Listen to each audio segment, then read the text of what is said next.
Saber, entender, compreender, conhecer, descobrir. Ouvir. Bandeirantes Acontece.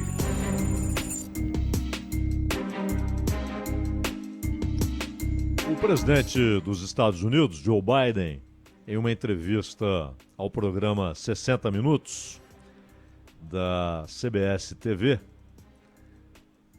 ele falou, claro, muito sobre a situação em Israel, na faixa de Gaza, naquela região. E se prestarmos um pouco mais de atenção ao que disse Biden, fica claro que ele não tem a menor ideia do que é a faixa de Gaza, da realidade social e econômica da faixa de Gaza. E, mais do que isso, dos movimentos militares coerentes, ou seja, uma coisa levando a outra inevitavelmente. Pode até ser uma causa negativa, uma ação errada, mas a consequência inevitavelmente será aquela, não pode ser outra. O Biden defende a destruição total do Hamas e, ao mesmo tempo, diz que será um grande erro se Israel fizer uma ocupação militar na faixa de Gaza. Ora, na verdade, a eliminação total do Hamas, ela é de difícil realização.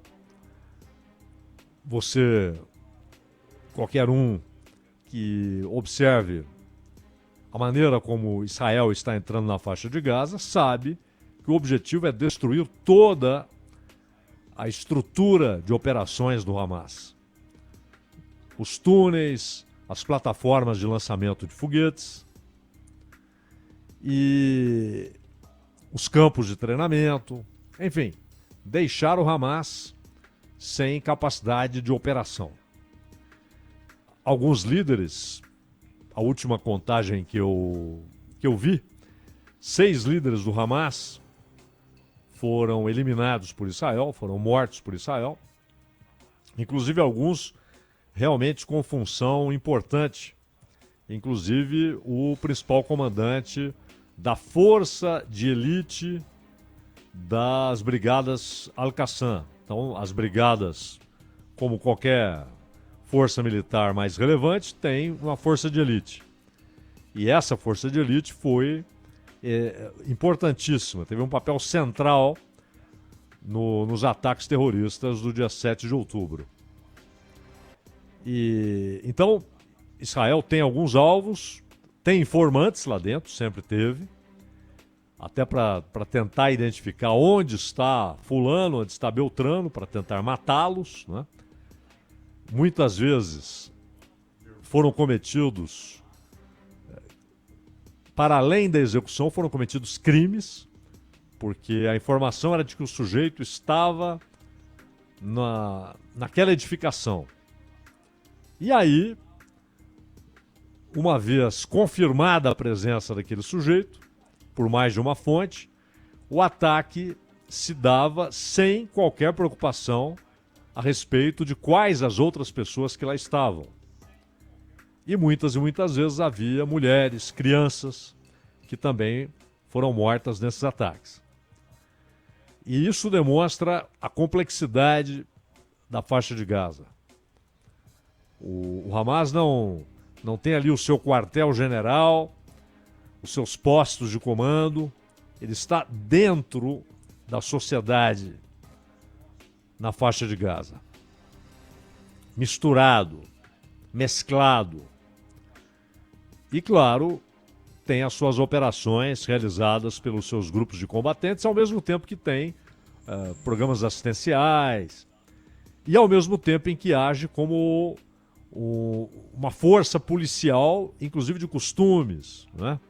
Reduzindo consideravelmente a liberdade no dia a dia dos árabes que vivem na faixa de Gaza. Ora, qualquer ação de Israel,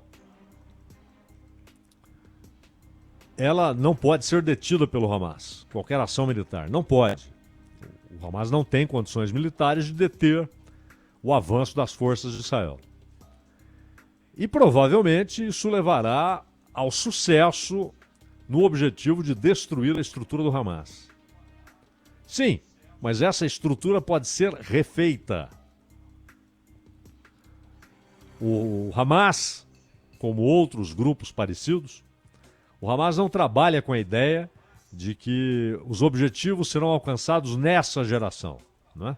A ideia de uma luta contínua, permanente, transmitida de geração para geração. Se o atual grupo de combatentes não tiver tempo de se reorganizar nos mesmos níveis anteriores, nenhum problema. Isso será feito posteriormente. E depois, e depois, e depois. E aí, para evitar que essa reorganização, essa reestruturação comece imediatamente depois da saída das forças de Israel, a ideia é uma presença militar dentro da faixa de Gaza, o que caracteriza isso que o Biden chamou de ocupação. Caracteriza uma ocupação.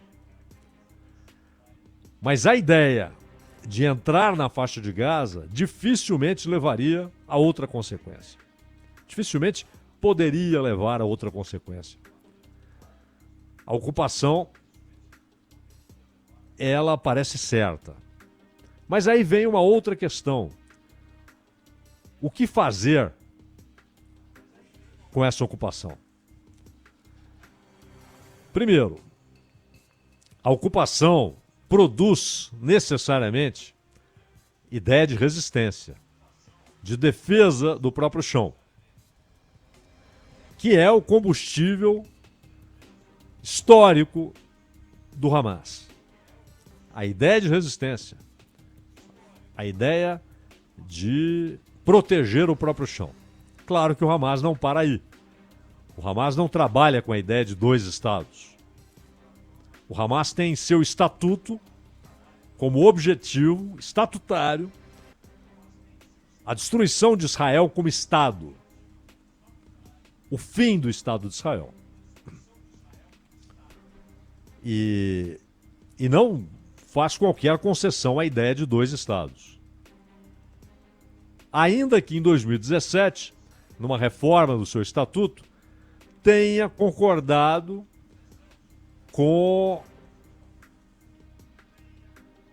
uma divisão temporária. Seriam dois estados temporários, mas mantendo a ideia de que o Estado árabe fatalmente teria de tentar destruir Israel como Estado, como pátria dos judeus. Isso está claro nos objetivos do Hamas. Mas, para quem mora na faixa de Gaza, é interessante notar que há uma relação estranha com o Hamas. Uma relação que muitos têm de ódio por aquele controle e pela vida precária. E o Hamas é o administrador da faixa de Gaza, então, é claro, ele tem de lidar com o ônus de administrar uma região muito empobrecida, com precariedade, com uma densidade demográfica gigantesca, uma das maiores do mundo. Então, é claro que há uma relação que passa pelo ódio, porque, além de tudo isso, há uma opressão no cotidiano das pessoas, porque o Hamas também atua como polícia religiosa. E não admite dissidências. Por outro lado, também a precariedade e o fato de que os árabes que moram na faixa de Gaza veem Israel como uma força de opressão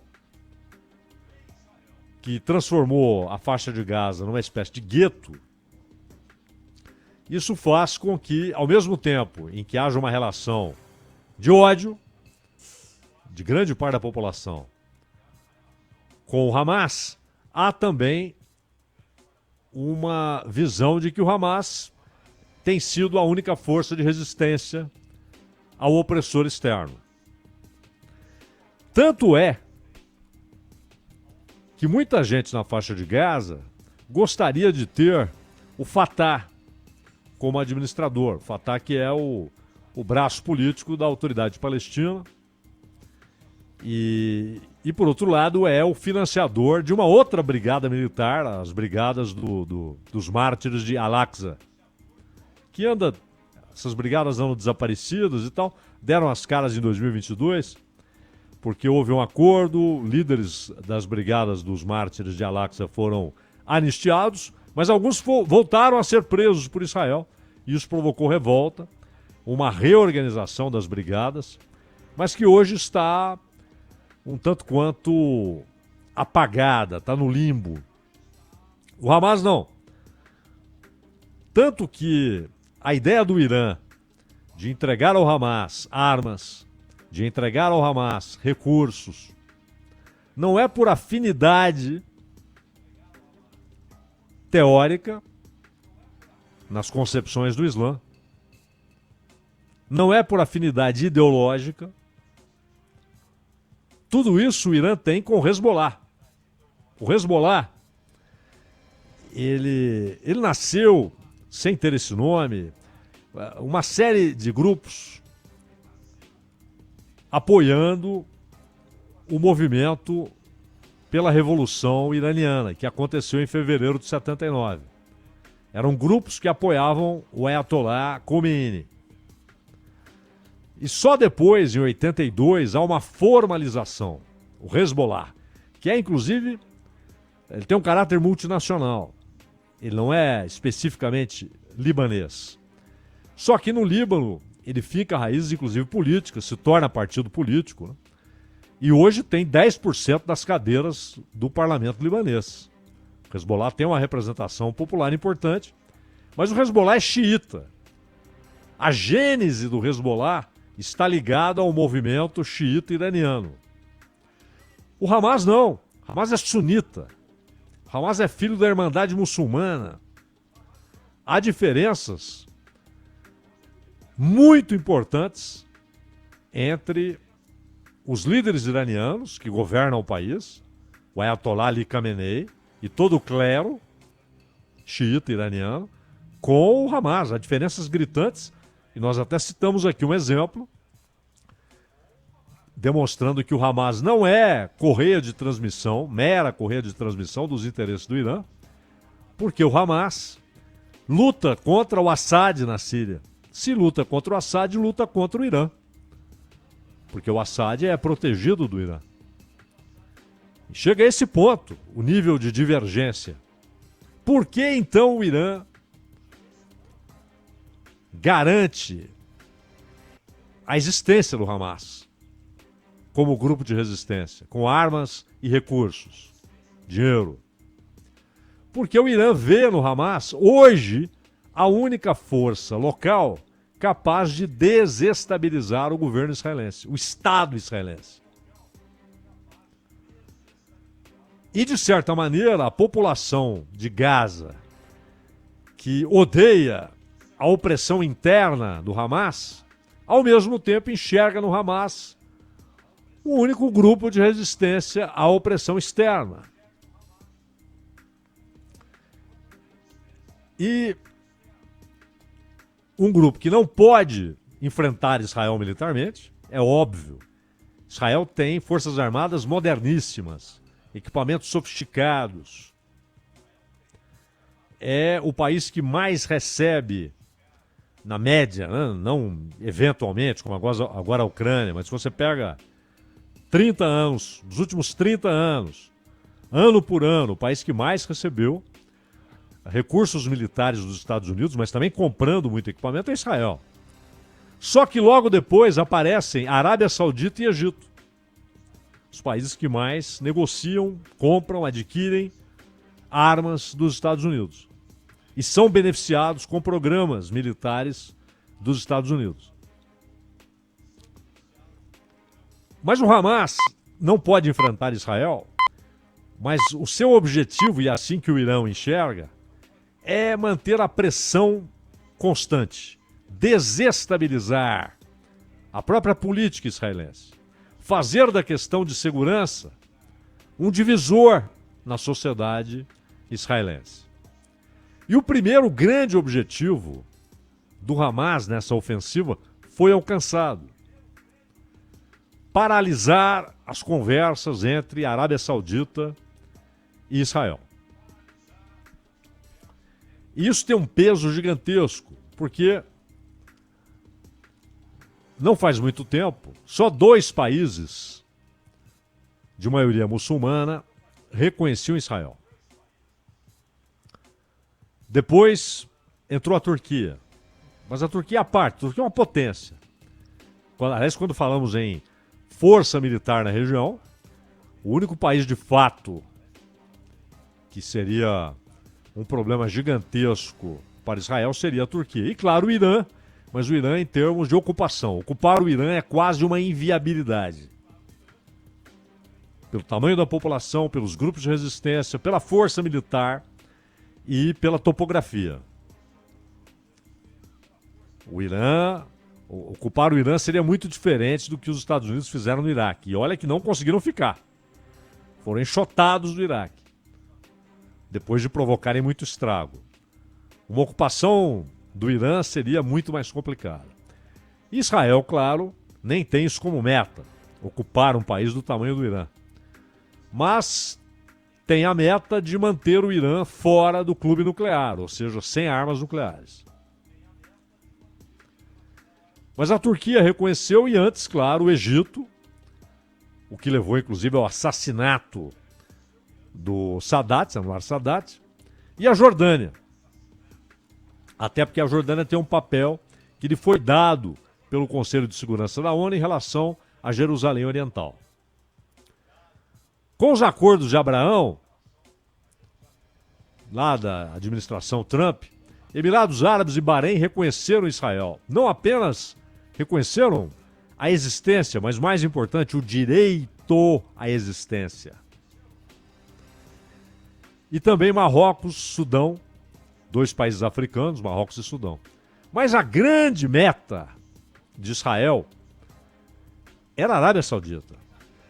E é claro, Israel sabe, se a gente sabe, o governo de Israel sabe, que Bahrein e Emirados Árabes só assinaram um acordo com Israel porque a Arábia Saudita concordou. Os Emirados Árabes e o Bahrein não fariam isso, não dariam esse passo gigantesco, inédito, sem o ok da Arábia Saudita, sem a concordância da Arábia Saudita. Então o próximo passo, muito mais difícil, negociações muito mais complexas, seria a normalização inédita das relações entre a Arábia Saudita e Israel.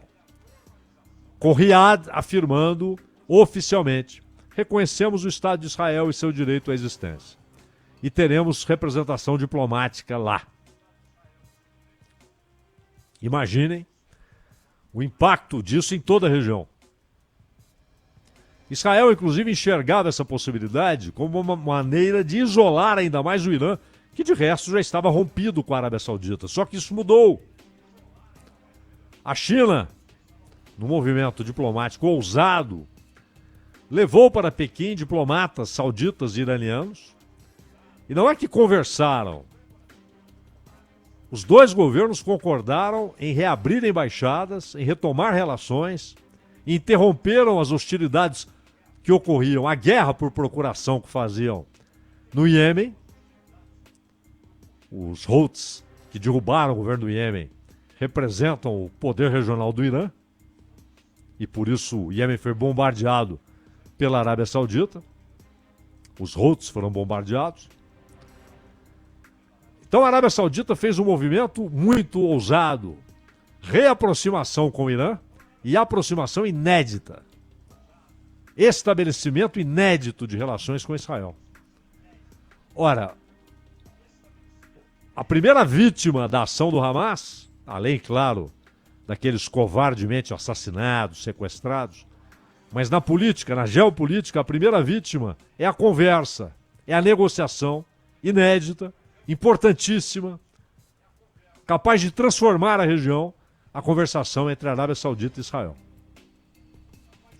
Só que agora as conversas foram suspensas e Mohammed bin Salman, o príncipe saudita, conversou com o presidente Ebrahim, do Irã, que, claro, estava autorizado pelo Ali Khamenei a estabelecer com a Arábia Saudita uma espécie de política comum para o problema palestino.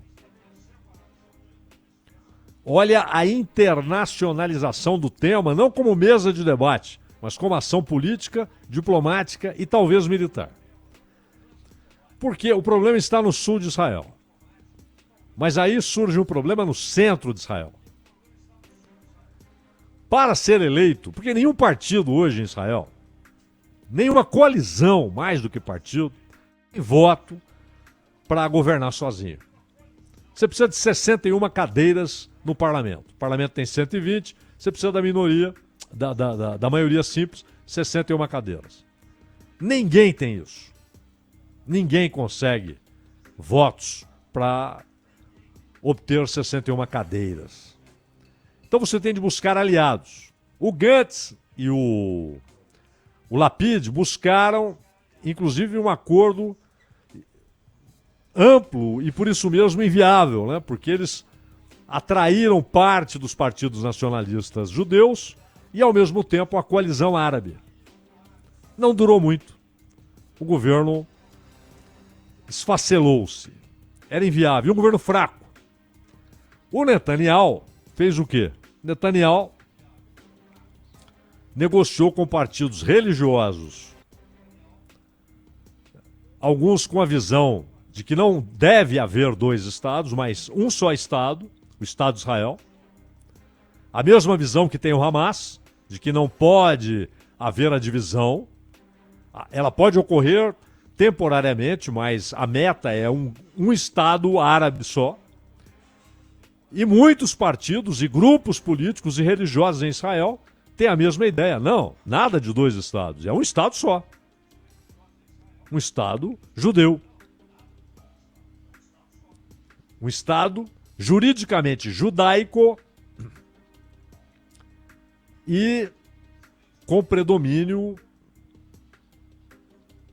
dos judeus do ponto de vista de distribuição demográfica em cada região. Maioria em cada região, não basta apenas ter a maioria, mas maioria em cada região e maioria, claro, absoluta, no geral. O Netanyahu atraiu também partidos nacionalistas, laicos, partidos seculares, mas que têm a mesma ideia. Alguns, inclusive, com discursos frequentemente pronunciados, inclusive no parlamento de Israel, expressando ódio aos árabes. O Netanyahu, para voltar ao poder, até porque era a única maneira de tentar se blindar dos processos que tem no judiciário, ele atraiu esses partidos. O que ele tem de dar em troca? Assentamentos na Cisjordânia. Ou seja, Netanyahu faz crescer a tensão na Cisjordânia, onde não tem Hamas. O Hamas tem... Claro, tem presença lá, mas não governa, não domina, não é predominante, nada disso, só tem presença. Lá é a autoridade palestina, governa 20%, 20% uma cogestão, Israel, autoridade palestina, e 60% com controle militar e político de Israel. E os assentamentos, ali é o dia a dia, as pessoas se cruzam nas estradas, nas ruas, nos empregos, nas escolas. E a tensão é crescente. Nos últimos 9 dias, foram centenas. A última vez que vi, mais de 600 casos de agressão, de violência e até caso de morte. Pai e seu filho mortos no funeral. No funeral de um palestino que havia sido morto. E aí foi assassinado o pai, foi assassinado seu filho. E não era uma ação contra os dois, era uma ação contra árabes em geral. Tornar a Cisjordânia explosiva é abrir caminho para uma retomada militar das brigadas dos mártires de Al-Aqsa e até para uma cooperação com Hamas e com outros grupos como o Jihad Islâmico. Ah, mas o Hamas não vai desaparecer. Olha, grande parte das brigadas Al-Qassam, o braço militar do Hamas, está no Líbano. E aí, no sul, a questão de Gaza, no centro, a tensão na Cisjordânia e no norte, o Hezbollah. Ou seja, um grupo que tem representação parlamentar no Líbano. E como tem representação parlamentar, é um grupo oficial, não é um grupo clandestino, não é uma guerrilha clandestina combatida pelo Estado libanês, não. O Hezbollah faz parte do Estado libanês, que é um Estado cuja Constituição determina a divisão sectária do poder, no sentido estrito, né, de sectário. O presidente deve ser cristão maronita, o primeiro-ministro muçulmano sunita, o chefe do parlamento muçulmano xiita. E o Líbano, um país próspero, democrático, altamente civilizado, hoje está arruinado, depois de 15 anos de ocupação síria, depois das incursões israelenses, depois dos atentados e dos embates entre sunitas e xiitas, embates armados dentro do Líbano. O país está semi-destruído. E Israel diz que se o Hezbollah continuar agindo, Beirute é um alvo. Ora, aí já é uma outra história, uma capital histórica, importantíssima, de um país histórico como o Líbano. É bom lembrar que o Líbano é citado lá no Antigo Testamento da Bíblia, as madeiras que vinham do Líbano para a construção do templo em Jerusalém. Né? País histórico. E atingir Beirute, na atual circunstância, não numa incursão, mas numa segunda frente de guerra, será uma nova fonte de pressão sobre os governantes árabes. O que disse hoje, segunda-feira, o chanceler do Irã, dizendo que seu país não pode ficar de braços cruzados, essa mesma questão passará a preocupar líderes da Arábia Saudita, dos Emirados Árabes, do Bahrein, do Iraque, da Síria, do Egito, da Argélia, da Tunísia, de Marrocos, do Sudão, que está em guerra também. Será a mesma questão. Ficaremos de braços cruzados? Quando o Biden enviou, primeiro, o Gerald Ford, hoje o principal porta-aviões dos Estados Unidos, e agora anunciou, já saiu, né, em direção ao Mediterrâneo, o Eisenhower, um outro porta-aviões. Lá eles têm esse costume de dar nome de ex-presidentes para porta-aviões. Né? Tem o Reagan, tem... E, aliás, o Reagan foi deslocado, aproveitando o barulho da guerra em Israel, foi deslocado para a Península Coreana, hein? E a Coreia do Norte diz que isso pode gerar um enfrentamento militar, entendendo que é uma provocação dos Estados Unidos. Mas a ida desses porta-aviões não é por causa do Hamas, pô. Você não precisa de força americana para derrotar o Hamas. Israel faz isso sozinho. É um posicionamento que serve como recado. Se algum país entrar na guerra, entrar contra Israel, os Estados Unidos entrarão no confronto. Inclusive 2.000 soldados, o que é obviamente um movimento inicial, mas o anúncio é exatamente para produzir esse efeito. 2.000 soldados americanos estão, nesse momento, mobilizados especificamente para a ação na região. O que não tem a ver, claro, com o Hamas. Está mais do que claro. Enfim, o grande risco nesse momento é a expansão da guerra. E muitas vezes isso não se dá por uma decisão lógica de governantes. As circunstâncias, as contingências, os incidentes produzem isso. Produzem uma guerra maior do que o esperado. Ronald. Faltando 30 segundos para as 4 horas. Este é o Bandeirantes Acontece, o tema de abertura vira podcast e nos principais agregadores está lá, eu Entendendo a Notícia. Daqui a pouquinho, este de hoje estará disponibilizado para você. Quinto Sinal marcou 4 horas, daqui a pouquinho tem a coluna ao vivo do Milton Neves.